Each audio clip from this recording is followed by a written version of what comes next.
métier de souffleur de verre, c'est de travailler le verre en fusion pour réaliser des objets ou des pièces artistiques. Ce qui m'a donné envie de devenir souffleuse de verre, c'est que j'ai vu des souffleurs de verre travailler, puis ça m'a plu. Donc après, c'était dans le cursus logique de mes études et je me suis formée. C'est assez difficile, hein, on se confronte avec la matière, mais du coup, c'est ça aussi qui est challengeant et qui rend le métier intéressant tous les jours.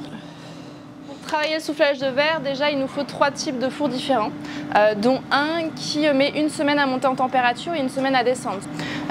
On va prélever un peu de matière dans ce four-là et après on a un deuxième four qui va nous permettre de réchauffer la matière parce qu'elle refroidit quand même assez vite et un troisième four qui va nous permettre de mettre les pièces une fois qu'elles sont faites au fur et à mesure de la journée. C'est vraiment du verre chaud en fusion qu'on vient prélever à l'aide d'une canne et donc en consistance, il faut s'imaginer, c'est un peu comme du miel liquide mais pas à la même température du coup. Je me suis formée, moi, dans une école spécialisée dans le verre qui s'appelle le CERFAV à côté de Nancy.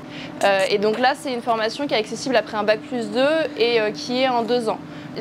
J'ai fini ma formation en 2015, créé mon entreprise en 2016, mais j'ai surtout mon propre atelier de soufflage depuis 2019. Je suis installée à La Vosso, donc à une petite demi-heure de Poitiers, sur la commune de Boivre-la-Vallée. L'atelier est ouvert de façon libre en fait. Moi je travaille et donc les portes sont ouvertes, donc c'est possible de venir me voir travailler.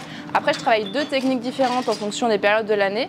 Donc de juin à mi-novembre on peut venir me voir travailler en soufflage de verre à la canne et après de décembre à mai je vais travailler au chalumeau pour tout ce qui est bijoux.